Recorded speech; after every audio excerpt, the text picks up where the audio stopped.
It's that time of year. It's Hardball Bowl. Jim and John going at each other across the nation. Who will emerge victorious from these two playoff contenders in the AFC on Monday night?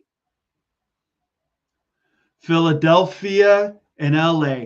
Who would have thought this game would have some playoff implications this late in the season? Brock Purdy's heading up to Lambeau. Can the Niners get back on track for their playoff hopes?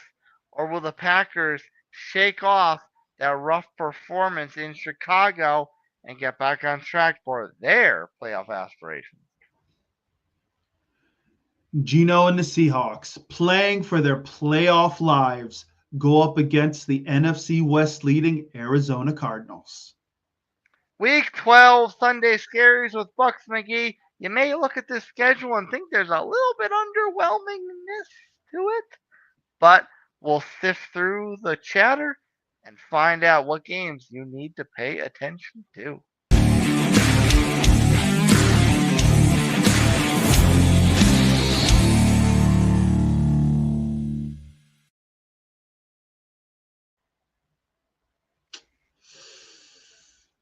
This is one of those weeks where you're like, do I have stuff to do around the house? It's a terrible week for football. Um, unless your team's in the NFC West or you're playing the Giants or something or the Jets, it's like, man, get that house stuff done. I Put it on know. the radio. It's a rough one this week, Nutmeg. I don't know, man, but there's a little bit of juice. There's some teams whose playoff lives could be at stake. Yeah, I mean, we can't even justify talking about our own teams because my squad is probably going to get our tails handed to us from the almighty Detroit Lions, and your team is playing the lowly number one pick leading New York Giants. So, Tommy Cutlets and the crew. now, albeit in a jovial sense, you've been a big fan of Tommy Cullett, so it's almost like a ironic moment for him to get his starting debut in 2024 against Tampa. It's bad, man. Like I feel bad for Daniel Jones, man. You're the fourth string, man. Like you went from 1 to 4. You didn't even get to stop at 2. You went 1 to 4. Like like that's just wrong. The Giants will do you wrong, man. If they don't like you, they do you wrong. But hey, like I said, we got some juice in the NFC West, so I guess that's where we're going. Yeah, and we'll get to it a little later on, but there's some interesting conversation between which New York quarterback was rumored to be benched first. Oh, we're talking about the greatest of all time, Aaron Rodgers, right? I Well, may be. I may be. yeah, man, reading a little ESPN.com and you find out that, after that 1 point loss to the Denver Broncos, the brain trust, and I use that loosely, of the New York Jets decided to sit around the table and say, hey, maybe we need to bench this guy. Now, some Yeah. people, they said, thought it was joking, but, Woody Johnson there kind of sounded serious. So I don't know, man. I think Aaron's gone. I think it's over. He just should leave. Yeah. So we will get into that in a deeper dive in a moment. But let's talk about this snowball. And it's interesting enough that we of Northern heritage left the North because of conditions like this, and yet they still have to play a football in it. So, what do you think of this Thursday nighter as it winds down with under 3 minutes in the fourth quarter? The Steelers clinging to a 1 point lead. I gotta give famous Jameis his credit, man. He's playing his tail off. I'm impressed with him. I think he should be a starter. I think he's got some talent. It's he was he was rough in Tampa. Once he got LASIK, then all of a sudden he could see guys and throw the ball better. But he's always had talent. It's just I don't know if it's just wrong place, wrong time. But I think he could be a solid guy. He could be a guy in your team who could, probably lead you to, 6 to 7 wins on his talent. He just needs a strong defense behind him for those other probably 3 or 4 wins you're looking for. Well, when it comes to Cleveland quarterbacks, it's very easy to be wrong place, wrong time. As we know in meme lore, the T-shirt of all the names going down the list. That's so wrong, man. Like you feel bad for those fans, but Jameis is giving them some juice, and especially with the quarterback situation there in Cleveland, they're sitting there kicking themselves for this Deshaun Watson contract. In a perfect world, they never signed the contract, and who knows who the quarterback is, but they would probably rather have gone through more growing pains than what they're going through now. Do you like? So we saw a lot from Pittsburgh last week, beating Baltimore, stepping up to the occasion. That they led. I mean, more or less, we could say they pretty much had a good hold on that game, but Mm-hmm. they also were able to hold on at the end with the game tying, quote unquote, tying score, and then the 2 point conversion. Based off what you saw last week and maybe being impressed by such a performance, is there any kind of opinion from this game? Do they hold par? Is it a little more impressive? Is it kind of less impressive because it's Cleveland and they're in competition for the number one pick? Like, what's kind of your interpretation of the Steelers from last week up to this week? Well, it's divisional game. We all it's always going to be tough when these teams play each other. The snow may be playing a factor in this a little bit, but Cleveland. Some of these guys are playing for their jobs. The season has not gone the way it should have for them, so they're playing tough. Those guys rallied around Jameis, and there's talent on that team. It's not like it's Cleveland and they totally suck. They have talent on both sides of the ball. So it doesn't surprise me that the game is this close. When it comes to Pittsburgh, I don't think they play down. I just think when you have a team that, has some talent and plays hard, you're going to get a little something. Now, don't forget, Pittsburgh is not exactly an offensive juggernaut either. They put up some Yeah, points, but it's their defense. It's their defense that basically controls how they play their game. So it's on par. I'm not gonna, take anything against it, hold it against them because Cleveland's done this before against Baltimore this year. So I'm not gonna hold it against the Steelers, but their offense really does have to pick it up a little bit.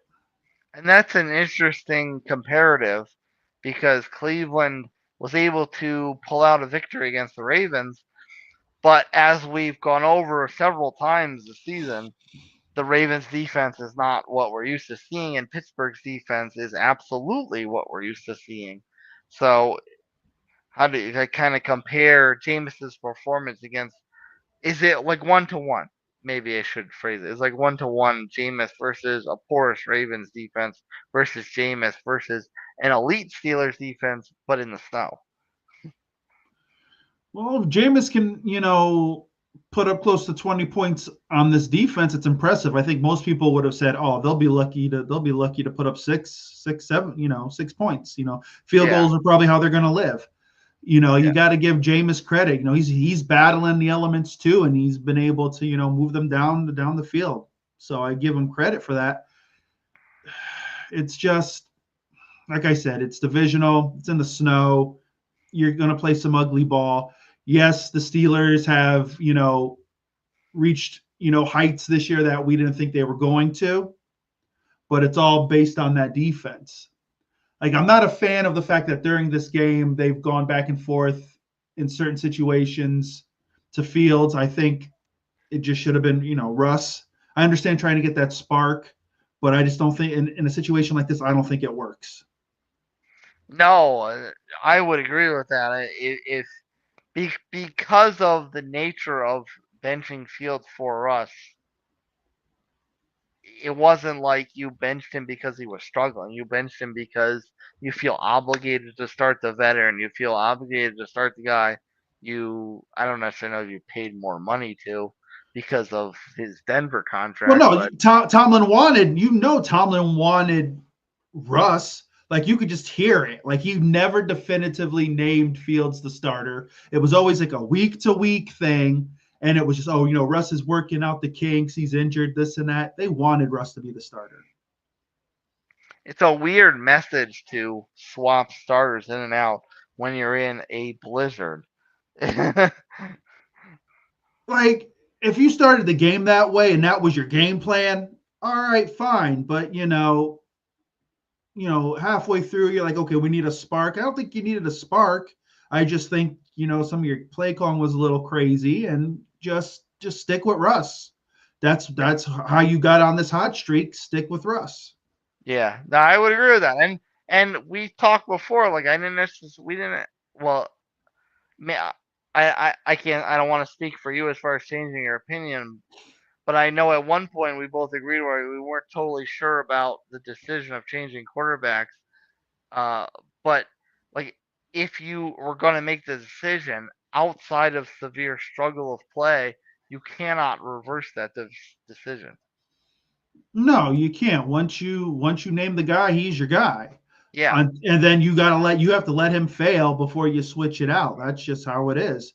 yeah, Like I said, I understand the idea of a spark, or something like that in this situation, but I feel it kind of almost stalled the offense because there were a couple drives where it looked like Russ was able to throw the ball a little bit, kind of move some things. So I guess they were trying to combat the snow and such, but I'm like I said, you gotta give Cleveland credit. They're playing a hell of a game tonight. Give them credit. yeah. They are, and it's not fair to your weaponry to be used to a certain rhythm from a quarterback and then change the quarterback. Yeah, like I would have thought I was going to see a lot more Fairmouth and stuff like that, a lot of more tight end stuff than I have today from Pittsburgh. It just seems like they're just trying to throw the ball downfield, and it's in this weather, it's really not the thing to do. No. So the big story this week across the league, it doesn't take a rocket science to look down the schedule and look at it and be like, "E." So, but there is a strong note of games that actually have a significant impact on the league, and they're all in the NFC West. Beginning of the year, we would have thought, yeah, this was the Niners division to lose. We had questions left and right. We didn't even bother really thinking about Arizona at all. And lo and behold, Mr. Call of Duty himself is leading the charge. That's crazy. Yeah, and that's crazy to me that, like you said, like we weren't expecting this to be competitive at all, and sure enough, here we are. It's the focal point. It's the focal point of the season a dozen weeks in. It's unreal to think that this week, let's say honestly, like the Seahawks, like this basically could be their season. Right. I think Because it is the, their only- the only way the only way they're making the playoffs is if they were to win the division. I don't think they have enough to wild card it in. And then you got the Niners. They're no, we didn't think there would be anything like this going on. So it's going to be quite interesting to watch these games. No, it's a legitimate point considering they're all effectively 500, and the big one is the game where they're actually two teams are actually going head to head, and that is the Cardinals going up to the PNW, and I feel like had the Niners took care of business last week and closed that game out, we'd have a much different conversation here. But being that Gino had a streak of heroics in him and pulled out that victory, is there and they're at home this week, is there any kind of hesitation on Arizona's part from your perspective? From your perspective, as an analyst, is there any kind of hesitation on Arizona's chances here, or if Seattle has a legitimate shot to take the dub? I think Arizona doesn't care who they play. I think Arizona is loose and they're like, hey, look where we're at. No one thought we would be here. We're going to do what we do. I don't think they're scared. They'll play wherever. And I think the Hawks know that each game could be you don't want to say their last, but their last breath of playoff air. Like they know they need this game. So it's a situation of do the Hawks come in and they're playing tense, because they know they've got to do what they need to do versus, the Cardinals who are going to come in and say, hey, we're leading the division. We know what we have to do, but we don't feel the pressure because no one expected us to even be here. So, so you're saying, as far as poaching Eagles coaches, the Cardinals did a better job with Jonathan Gannon than my Colts did with Shane Steichen. Well, he inherited a better quarterback. Yeah, which Yeah, which is a weird argument to make. he inherited a better Call of Duty quarterback. But I've got to give Kyler his credit. He's gotten a lot better. It's the narrative has changed. I think he's really grown up a bit, and I think that team it's solid. It's a solid team. A lot of young guys. I think they're going to get better. You get a couple more veterans on that team, and Arizona could really be dangerous. So the Hawks have to come in and they've just got to play. They need a complete game. They can't try to force it to Metcalf and those guys. Like, they need a run game. They need a serious run game, and they have to control things. So if I recall correctly, a few weeks ago, you were not big on the Cardinals' hot start. All of a sudden now you're believing more Cardinals than a seasoned, experienced team like Seattle. Well, let's be honest. When the streak started, it was like, okay, they're gonna peter out. It Win, was loss, one, win, yeah. loss. So we were like, all right, they're gonna be entertaining, but they're not gonna hold water. But little did we know that the Niners were gonna screw the pooch every other week. The Rams have held water for the most part, and then the Hawks have just fallen apart. So did they backdoor their way into this? Possibly, but they're playing better than I expected. So I've got to give them credit. It's crazy to me, and we talked about it a little last week. It's crazy to me that the Niners have struggled as much as they have with their divisional matchups. They've lost the Rams, they lost the Cardinals, they lost to Seattle last week. It's amazing to me that the amount of games they've lost just within their division. I don't think these teams are scared of the Niners. I don't think anybody's scared of the Niners anymore. I think the mystique is over. I think if this was like 2 years ago, yeah, but now it's okay. They still have the majority of their weapons, but they still can't put it together. So it's like, okay, so it's the 49ers. All right. I think that's what people feel. Well, let's go into those Niners because they are very much, to me, in a week to week mindset with as far as their legitimate opportunity advantages to win this Mm-hmm. division. And now they go up to Lambeau, and the Packers have held serve this season. Mm-hmm. They have, but that was a win they probably shouldn't have gotten against the Bears.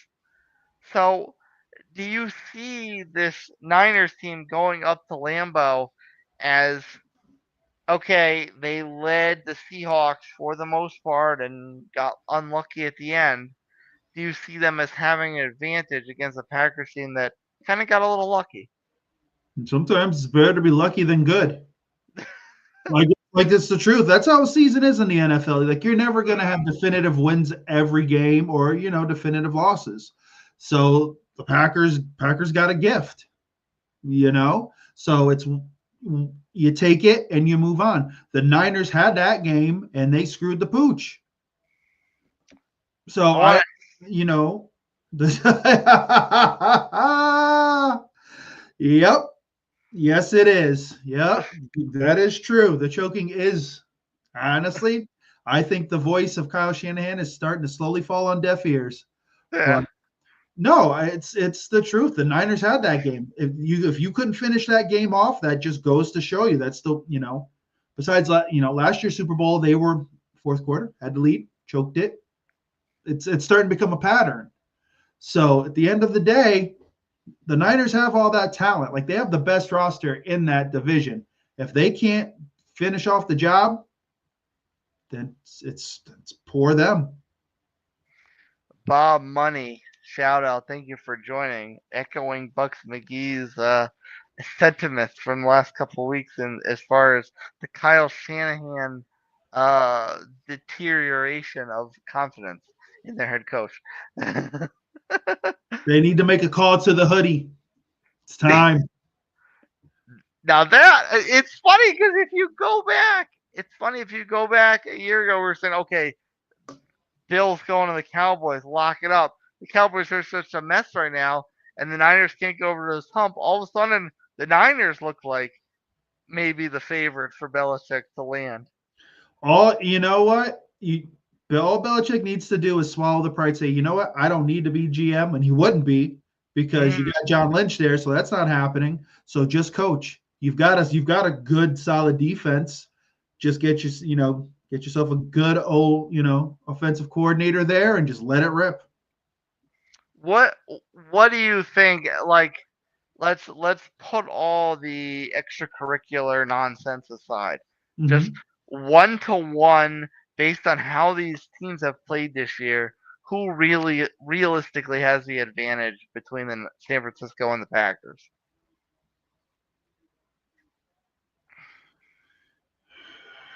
If you're talking, It's a hard question. I like that. It's a legitimate hard question.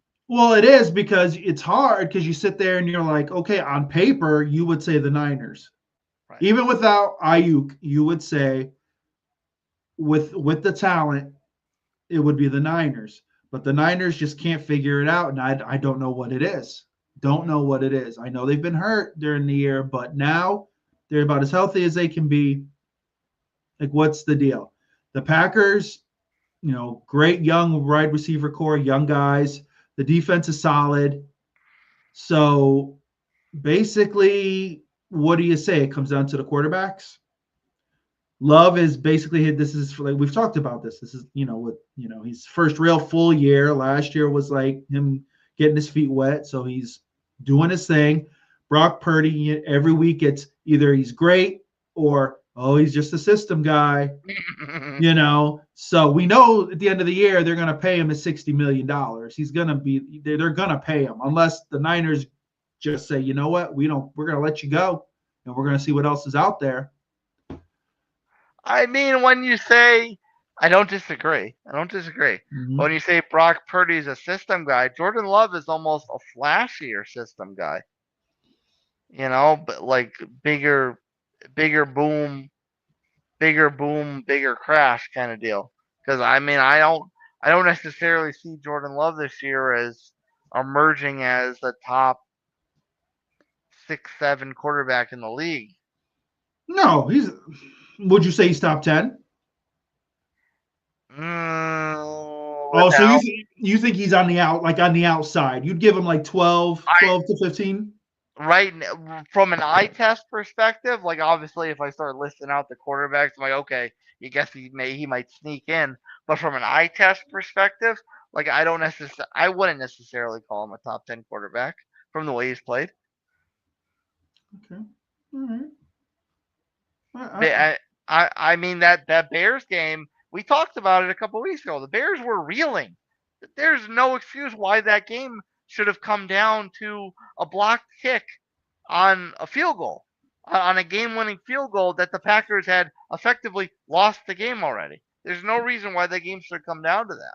Yeah, but the Bears defense is good. The Bears defense It is. is honestly, it's probably a top 5 defense. It is. But to that point, the Packers defense is also fairly solid. It's solid, but it's not top 5 though. It's not as good as the Bears, but when you have a defense that's quote unquote solid going against an offensive line that's freaking awful, it looks a lot better versus a defense that's exceptional going against an offense that should be very, very good. Mm-hmm. At the end of the day, Jordan Love, I think, just sniffs the top 10. I think talent-wise, I think he can do it. I think he's there. It's like I said. Talent-wise, I think he should be at worst 6 or 7. talent-wise, I think he should be at worst 6 or 7 in the league. But And that's this is but and that's this is a raw young, talent. right, and it's a young team still. It's a young team. Like a lot of the positions are young, especially wide receiver and such. So I don't think that people should have been talking about them in a Super Bowl situation just yet. I think they were a year away. I feel they're a team that they would be in that division of this team can make noise in the playoffs, but they're not just there yet. Yeah. So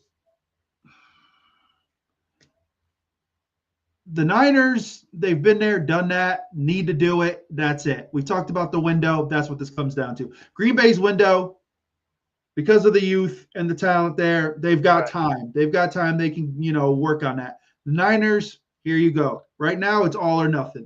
If it doesn't happen this year, the party's over. No, and I would agree that this week is really a must-win of sorts for San Francisco. Not just because of how their division stacks up right now, but just from a mental standpoint as far as the immediate future, the next 2, 3, 4 years are concerned. Oh, definitely. Because if not, I don't know if they probably will pay him that money, but I don't know if you spend as much on Purdy as the market states, because you've got other guys you got to deal with. Like you don't want to end up like the Saints and you're just pouring out money and pushing contracts and pushing contracts. Next thing you know, you got an aging roster of has-been talent and you're going nowhere. Yeah. Uh, the other matchup in the NFC West is the Eagles and the Rams. Actually, unlike the Niners, get a home game here. They dropped one recently, but they rebounded last week with a victory, bringing them kind of back within contention for this division. The Eagles have been surging, but we've been a lot higher on the Rams in recent weeks than we had been earlier in the season and in the off season. So Mm-hmm. is this a situation where they are a sleeping dragon, or are the Eagles too much of an unstoppable train for the Rams to slow down? What it comes down to is you got to stop Saquon. Saquon has made that offense incredible. You got to be honest. Saquon controls that offense. The Eagles will go as far as Saquon goes. So that's what the Rams have to work on. The Rams have gotten, progressively better. Still some things they got to, shore up. But first and foremost, you got to stop Saquon. Are you confident in the Rams defense that they can do that? I don't know. I really don't. I don't know if they have it in that. I don't know if they're well rounded enough to be able to stop Saquon and then on the back end make sure that they can at least control the wide receivers to a point. I don't know if they have that. I think it's gonna be a They shootout. based on shootout. Okay, I was gonna ask. I think there's gonna be I think there's gonna be some points put up for sure. I was gonna ask based on the way the Eagles defense has played this season. Do you think that oh my gosh, the Rams' strengths play well against that defense? I mean the Eagles defense has played better as of late for sure, but this is going to be the test right here because the Rams can run the ball. The Rams can run the ball, and they sure as heck can throw it. So I think this is going to be a real test for them. Yeah, I mean Kyron is amazing, but you have Carter, you have a strong front line. So if the litmus test is 45, 50 yards on the ground and whatever in the passing game, dump offs, what have you. If the litmus test on the ground is like 50, 60 yards, is that enough for for Stafford to pick up the pieces and score enough points? With is that enough balance for him No, for him to drive the offense? no, I think I for sure Williams has got to be going at least 75 to 90. Okay. You want to sustain drives. You do want to keep Saquon off the field. You don't want to live on on Stafford's arm. Like you could, but I don't know if it's you're going to get the results you want. I think you really need to have a good balance. So I would say it's 75 to 90 at least. So run game versus run game. Who are you putting your smart money on? Is it Rams defense versus Saquon or Philly defense versus Kyron? Yeah, I think you got to right now. You got to put your money on Saquon. Like you've seen what he's done, hurdling guys backwards, just like he's transformed this Eagles offense. Like let's be honest.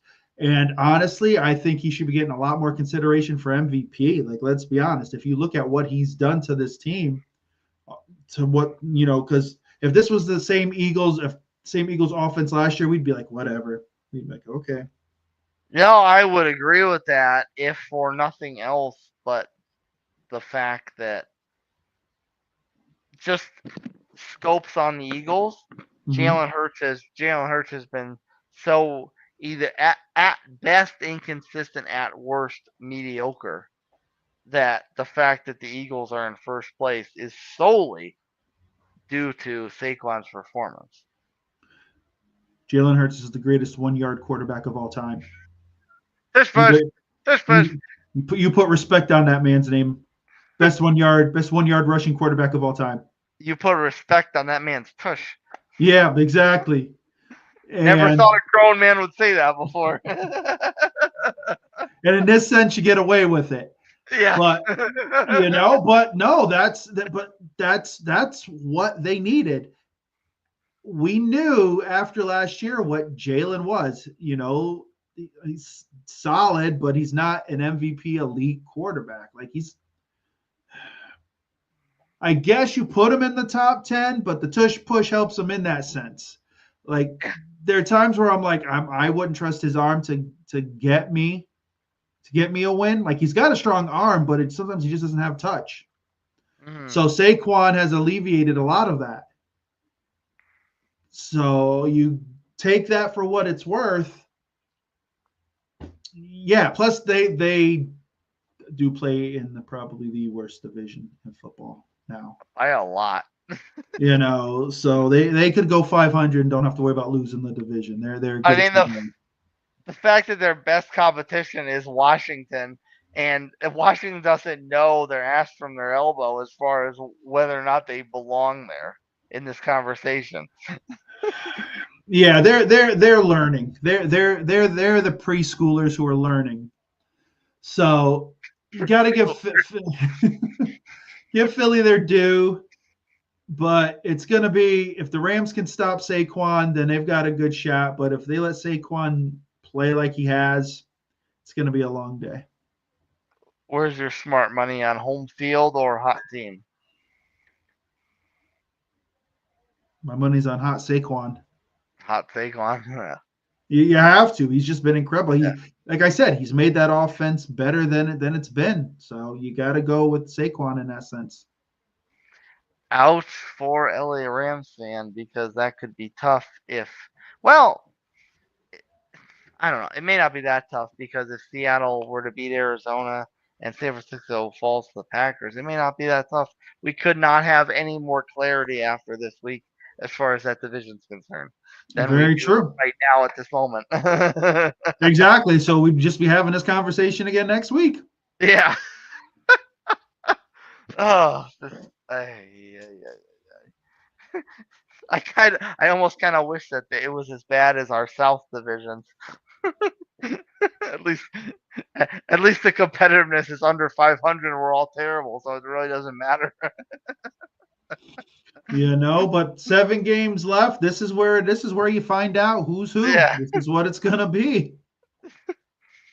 So here's an interesting topic. I know this is something that you would love to go on a tirade about. So this is a story that I guess was buried for a number of weeks, that Aaron Rodgers could have been benched after the Denver Broncos loss, which is a horrible game. But Woody Johnson didn't have the testicular fortitude to make the call that may have been better for the organization long term, even though it would have probably been horrible for the organization in the short term. Didn't bench him and said, let's leave Rodgers in. And sure enough, within, I think it was a mere 8 days, Robert Saleh got fired. So I feel like, trying to think of how to word this, this was a situation where it's almost like an onion. There's like different layers to how the Jets screwed themselves over here.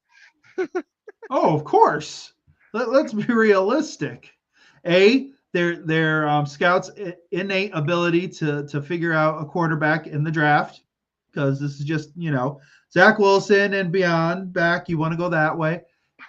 what was that? Despite What was that statistic of like the last 3 or 4 years that Zach Wilson still has the most wins by a Jets quarterback? Yeah, seriously, man didn't know his knee from his elbow, but yet most competitive Jets quarterback in recent history. Yeah. Uh, just point blank, the Jets don't know what they're doing. Okay, now you fire your GM, and now it's going to be okay. GM Aaron Rodgers will be taking over the duties, and bringing out whoever else was left over from the Green Bay Packer days of glory. It's a sad situation. It really is. And if the Jets were smart, they'd let him go and just move on. And literally, there's still good pieces on this team. There really are. Like the offense and defense, like there's good pieces. They're a relatively young team. They've got talent. It's just who's running the show. Yeah, and Nobody's- go for it.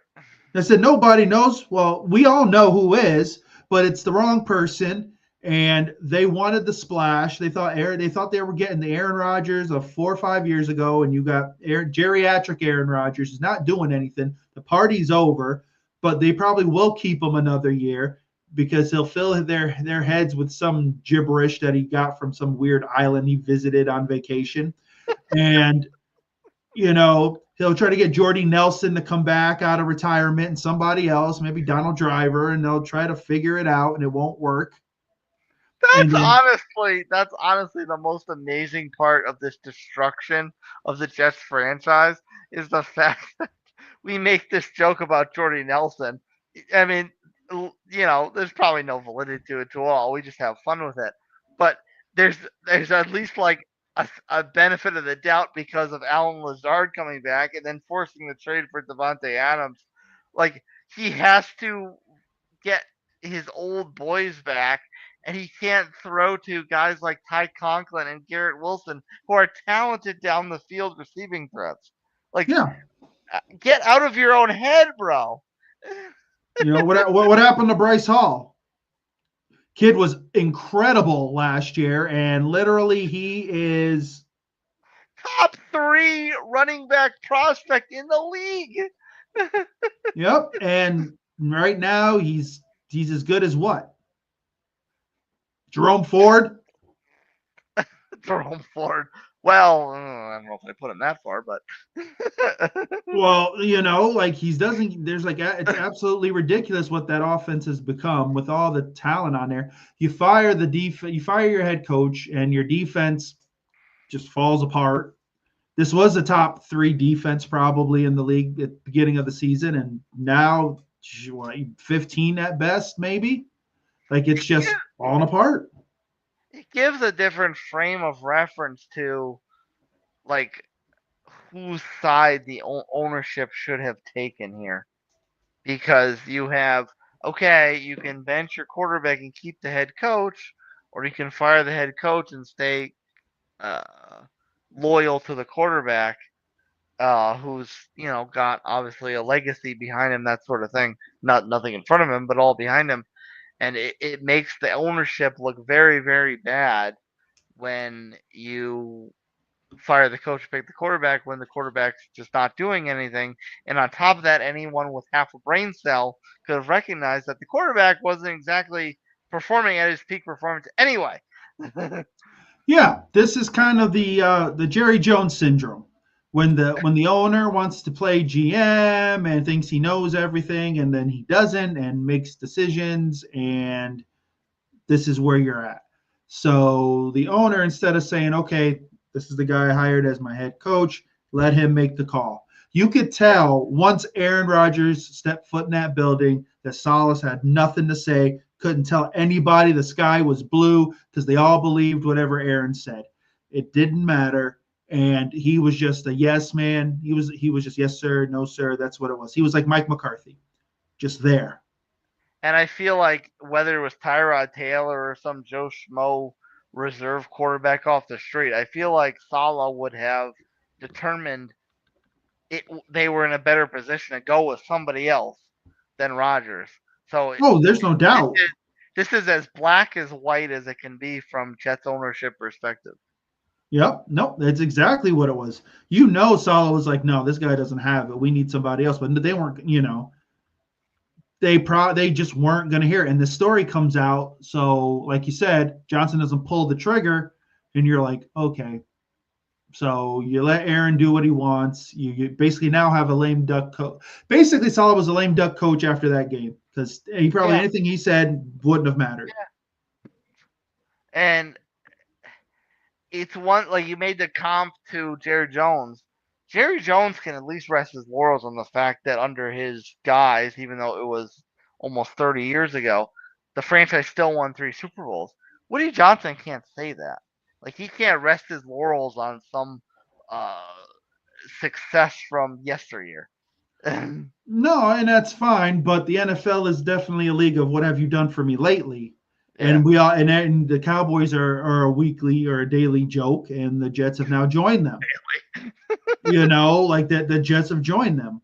You've got talent, can't do anything with it. So now what happens? So they're gonna sit there and stick with this quarterback who's best years are way behind him, and you're going to have an offense that can't put up points, a defense that's going to fall apart again next year, and you're going to be no better position. And I don't know exactly what their draft status is, what their picks are, but I don't think you have the ability to draft high and get yourself a quarterback. So you're going to pick some journeymen off, get ready for either Russell Wilson or Justin Fields to be a Jet next year, because who's going to be around? and Justin Fields could be right on the block because, as we know, and as Nope, nope. Daniel Jones. Daniel Jones. There you go. I don't know. I might take Justin Fields over Daniel Jones. But knowing the Jets, they'll take Danny Dimes. He's a New York kind of guy. New York State of Mind. Sorry, that wasn't the right Exactly. tempo. I apologize. Um. Anyway, so I would probably say the best game of the weekend is actually not till Monday night, the Harbaugh Bowl, and the Ravens having received a huge gift from the Cleveland Browns, ironically enough, because of course they lost to the Browns in dramatic fashion. Having received a great gift from the Browns, beating the Steelers, the Ravens can get themselves back into first place position should they just take care of, is it older brother? Older brother Jim and the Chargers. Mm-hmm. It's going to be interesting to see. We sit here and Baltimore just does it because you sit there and you're like, all right, they should be able to handle this. Not Sure. easy, but they should win this game. But the Chargers, man, there's something about the Chargers. They don't charge anymore. They don't do that thing where they put up 30 points and give up 35 points. Like they play good ball. And it's hard to judge them whether they're doing that by accident or design because we have not seen, and we talked about this before, we have not seen Herbert really unleash the arm this season. They have not been a high flying offense. Like at some point, do you think that Jim has to let Herbie let the unleash the Kraken, so to speak, for this team to move past this? I don't know how to bet this team week in and week out because they could win by 30, they could barely get out by 3, they could lose by 15. No, I think it's working for him. I don't think unless it's a situation where they feel Herbie needs to throw the ball like that. They're gonna live and die by this, and it's worked for them. I think they've got a good mix, a good balance. We would have thought that in years past with the Chargers, but it wasn't. It was just the fact that Herbie was throwing the ball to Eckler. He wasn't run. Eckler wasn't running. Oh, He was just receiving.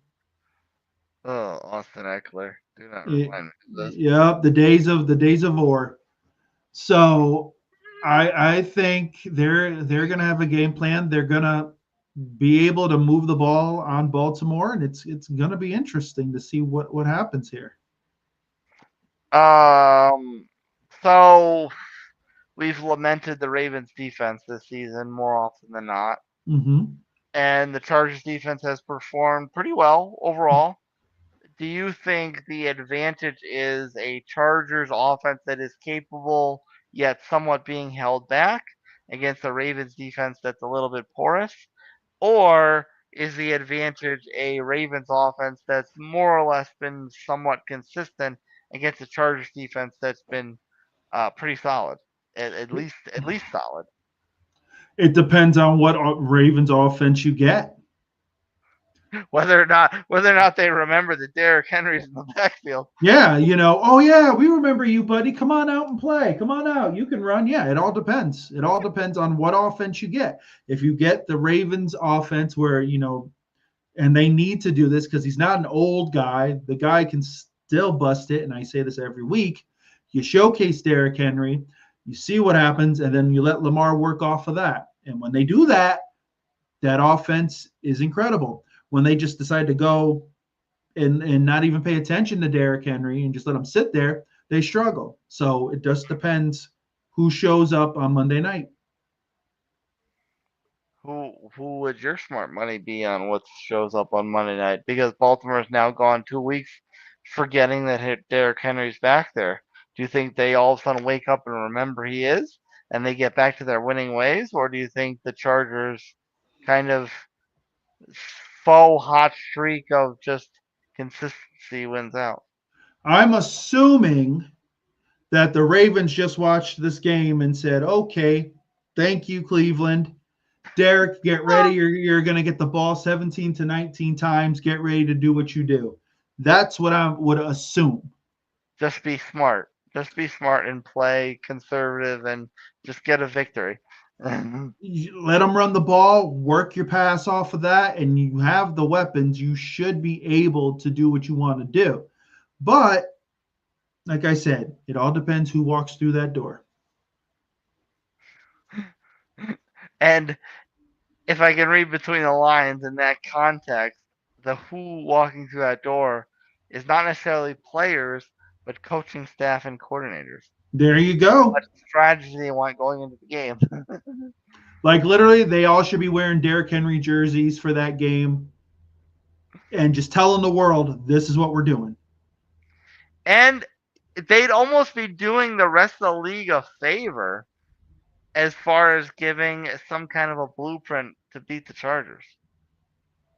Why not? Exactly. Like people are probably watching that Buffalo Chiefs game, like, okay, well, we got the Chiefs coming up. Let's see what Buffalo did. We may not have Josh Allen, but we can kind of figure it out. When teams like that lose, the rest of the league takes notice and they sit there and they're watching game film and they're looking for whatever they can use to emulate. It's simple. You have Derrick Henry, run the ball. We're very simple. Bucks McGee, week 12. There's not a lot to shine on, but there's still plenty of stories, at least in one division, and a potential diamond in the rough on Monday night. Sir, take us off air with your final thoughts going into week 12. Week 12. Wow. Week 12 NFC West fans, I want you guys to enjoy this. This is like Thanksgiving, a little early for you guys. Enjoy it. Nutmeg, you never know. There could be a miracle in that arm of Flacco. Hold out hope. Hold out hope. I have to be cautiously optimistic because you never know with the cutlet. I don't want to get snake bitten. And again, as I always say, Jets and Cowboys, I'm glad I'm not you.